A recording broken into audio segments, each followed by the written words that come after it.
चलो, तो मैंने आप लोगों को क्या बताया बेटा कि मेंडलीव की जो मोल और सारणी के लाभ है, पहला क्या बताया, तत्वों के गुणों के अध्ययन में सुविधा। तत्वों के गुणों के अध्ययन में सुविधा कैसे हुआ बेटा, क्योंकि मैंने आपको क्या बताया, मेंडलीव ने जब मूल आवर्त सारणी बनाई तो उन्होंने तत्वों के परमाणु भार के बढ़ते हुए क्रम में व्यवस्थित किया, और व्यवस्थित करने के बाद उन्होंने क्या किया, समान गुणधर्म वाले तत्वों में बताया कि समान गुणधर्म वाले तत्व क्या होते हैं, एक निश्चित समय के बाद उनकी क्या होती है, पुनरावृत्ति होती है। और जो जिन तत्वों के गुणों में पुनरावृत्ति होती थी, अर्थात उनको जो समान गुणधर्म वाले तत्व थे उनको उन्होंने क्या किया, एक ग्रुप में क्या कर दिया, रख दिया। और रखने के बाद जैसे लिथियम और sodium potassium, lithium sodium potassium rubidium और सीजियम, इनमें उन्होंने देखा समानता पाई गई। तो इस प्रकार उन्होंने क्या किया, इस समूह के केवल एक तत्व का अध्ययन किया। क्या किया, केवल एक तत्व का अध्ययन किया, और एक तत्व के अध्ययन करने से उन्होंने बताया अब क्या होंगे, जितने भी इस समूह के सारे तत्व और होंगे उनका जो गुण होगा वो क्या होगा, इस लिथियम के गुण से क्या होगा, मिलता जुलता पाया जाएगा। तो इस प्रकार उन्होंने क्या किया, तत्वों के मेंडलीव की मूल आवर्त सारणी से क्या फायदा मिला, क्या लाभ मिला, तत्वों के गुणों में अध्ययन करना आसान हो गया। तत्वों के गुणों में अध्ययन करना क्या हो गया, आसान हो गया। दूसरा इन्होंने क्या बताया बेटा, दूसरी इनकी कहानी थी, इनकी जो दूसरी कहानी थी कि सही परमाणु भार ज्ञात करने में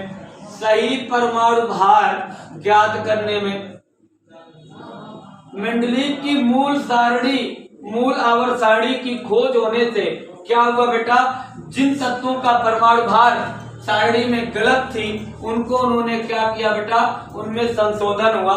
क्योंकि देखा गया कि सारणी में, क्योंकि बेरिलियम का जो परमाणु भार है वो क्या है बेटा, 13.5 माना जाता था। पहले कितना माना जाता था, 13.5 माना जाता था।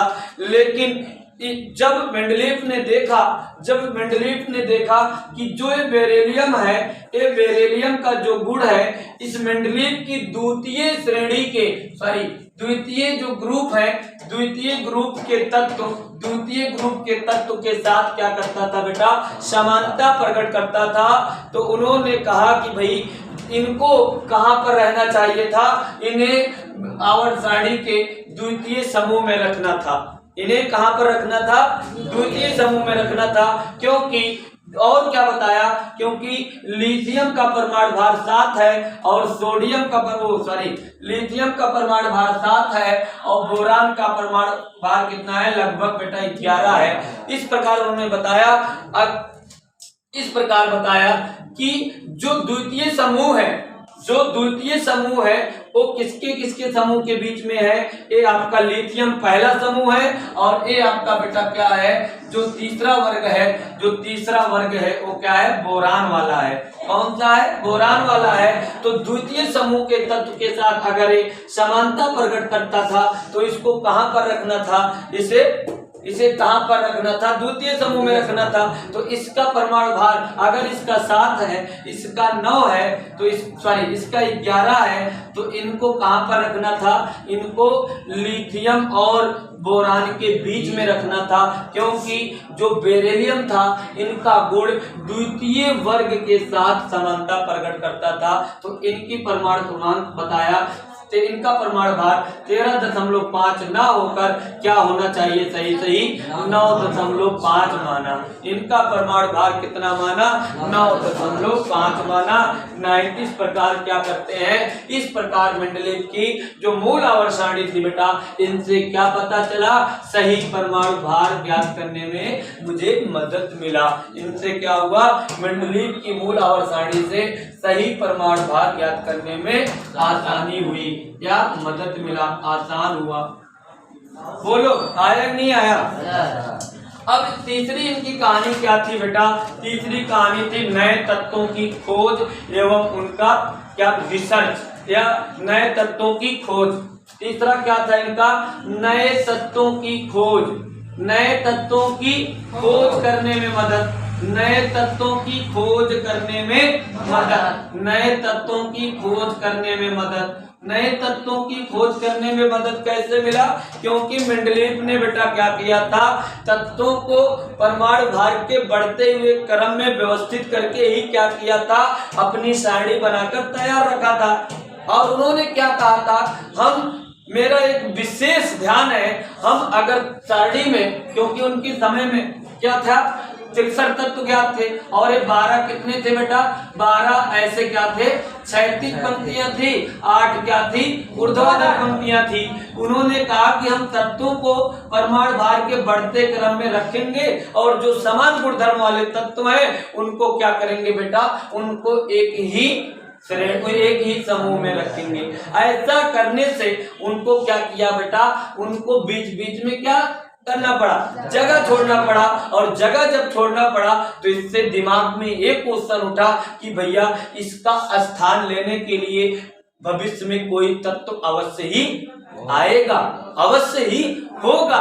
तो इस प्रकार साइंटिस्ट जो और आए उन्होंने क्या कहा कि भैया जो मेंडलीव ने जगह छोड़ा है, इनका जो मेंडलीव ने जगह छोड़े हैं उनका स्थान लेने के लिए कोई ना कोई तत्व अवश्य होगा। इस प्रकार क्या हुआ बेटा? नए तत्वों की खोज में क्या हुआ? मदद मिली। इससे मेंडलीव की मूल आवर्त सारणी से। बात समझ में आई कि नहीं आई? अगली बात क्या है बेटा? इनकी बस ये आपका क्या था? इनका मैंने क्या बताया बेटा? इनका क्या बताया? इनकी लाभ बता दिया। मेंडलीव की मूल आवर्त सारणी के लाभ एक बार फिर से बेटा सुन लो। पहला क्या है? मेंडलीव की मूल आवर्त सारणी की जो लाभ है, पहला है तत्वों के गुणों में अध्ययन करने में आसानी हुई। दूसरा, सही परमाणु भार ज्ञात करने में आसान मदद मिला। नए तत्वों की खोज करने में सहायता मिली ना। और किस प्रकार कैसा हुआ मैंने आपको बता दिया हूं। तो बेटा ये मेंडलीव की मूल आवर्त सारणी के क्या है? लाभ है। और लक्षण तो बता ही दिया हूं। लक्षण में क्या था? मेंडलीव ने क्या किया था? जो अपनी सारणी बनाना शुरू किया था, किसको बेस मानकर बनाना शुरू किया था, किसको आधार मानकर बनाना शुरू किया था? उन्होंने क्या किया था? तत्वों के जो परमाणु भार है उनको बेस मानकर क्या किया था? आवर्त सारणी बनाना शुरू किया था। कोई पूछेगा कि मेंडलीव की जो मूल आवर्त सारणी है उसका मूल आधार क्या है, तो आपको जवाब देना होगा उसका मूल आधार क्या है बेटा? तत्वों का परमाणु भार है। दूसरा क्या बताया इन्होंने? दूसरी कहानी बताई कि इन्होंने अपनी जो सारणी बनाना शुरू किया था उसमें उन्होंने 12 क्षैतिज पंक्तियां लिया था, 12 हॉरिजॉन्टल लाइन लिया था। और इसको बोलते हैं क्षैतिज पंक्तियों को उन्होंने नाम दिया, श्रेणियां नाम दिया। क्या नाम दिया बेटा? उन्हें श्रेणियां दिया। और जो 8 ऊर्ध्वाधर घटक थे, जो 8 ऊर्ध्वाधर लाइन थी, उनका नाम क्या दिया था बेटा? उनका नाम क्या दिया था? उनका नाम समूह दिया था। उनका नाम क्या दिया था? समूह दिया था। बात समझ में आई नहीं आई? अब उसके बाद बेटा ऐसे बहुत सारे नियम थे। इनके 2-3 बहुत है आपके हाई स्कूल में, इससे ज्यादा नहीं पूछेगा। तो अब दोष, कमी क्या थी बेटा? अब मैंने इनका लक्षण पढ़ा, इनकी प्रॉपर्टी पढ़ा, इनके एडवांटेज पढ़ा, इनके लाभ पढ़ा। अब मैं इनका क्या पढ़ूंगा बेटा? इनका दोष। इनका जो दोष था, इनकी जो कमी थी, उनकी कमी क्या थी? इन्होंने क्या किया था बेटा? इन्होंने शपथ लिया था। इन्होंने शपथ क्या लिया था? हम तत्वों को परमाणु भार के बढ़ते ही क्रम में ही व्यवस्थित करेंगे। लेकिन इसको ध्यान में नहीं रखा। उन्होंने क्या किया? कम परमाणु भार वालों को अधिक परमाणु भार वाले से पहले रख दिया। तो इनकी कमी हो गई। इनकी क्या होगी बेटा? इनकी पहली कमी है कि इन्होंने परमाणु भार के क्रम में परिवर्तन कर दिया। इन्होंने क्या किया, परमाणु भार के क्रम में परिवर्तन किया था। इन्होंने शपथ क्या लिया था, हम तत्वों को अगर सारणी में तत्वों को व्यवस्थित करेंगे तो परमाणु भार के बढ़ते क्रम में व्यवस्थित करेंगे। इसके लिए चाहे मुझे क्या करना पड़े, चाहे इसके लिए मुझे बीच बीच में स्थान ही क्यों ना छोड़ना पड़े। तो इसमें इस प्रकार उन्होंने क्या करते हैं बेटा, उन्होंने क्या किया, परमाणु भार के क्रम में इनके परिवर्तन हो जाता है। कम परमाणु भार वालों को क्या कर देते हैं, अधिक परमाणु भार वाले से पहले रख देते हैं। बोलो दूसरा क्या होता है बेटा, इसमें बहुत बड़ी लंबी लंबी कहानियां हैं, इनको मैं बताऊंगा।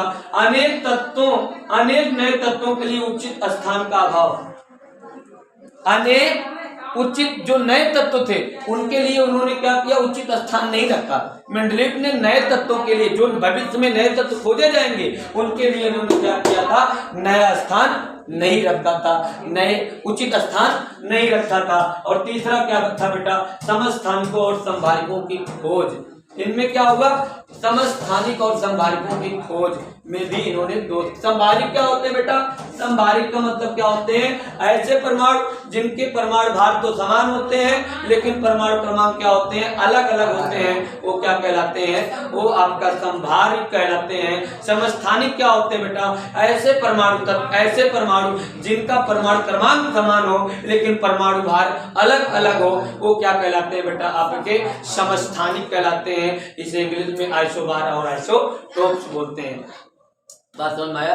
तो बेटा ये कहानी थी। अगला इन्होंने तत्वों का मूल लक्षण, उनका परमाणु क्रमांक। बाद में देखा गया तत्वों का मूल लक्षण परमाणु भार ना होकर क्या हो गया, परमाणु क्रमांक है।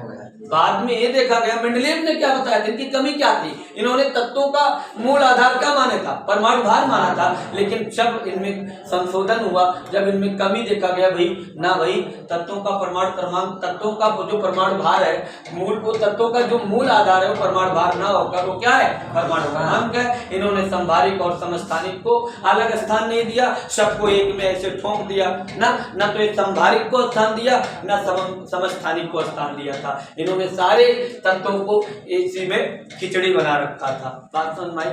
और इन्होंने क्या रखा था बेटा, परमाणु भारों के क्रम में परिवर्तन कर रखा था। अब एक कल से आपका पढ़ाया जाएगा मेंडलीव की आधुनिक आवर्त सारणी, जिसे बोलते हैं मेंडलीव की संशोधित सारणी। इनमें संशोधन कौन किया, इनको संशोधन के लिए मोजले साहब आएंगे। कौन आएंगे, मोजले साहब। इन्होंने मूल आवर्त सारणी में क्या किया, संशोधन किया। This is all about today class. You can go, I meet you next morning.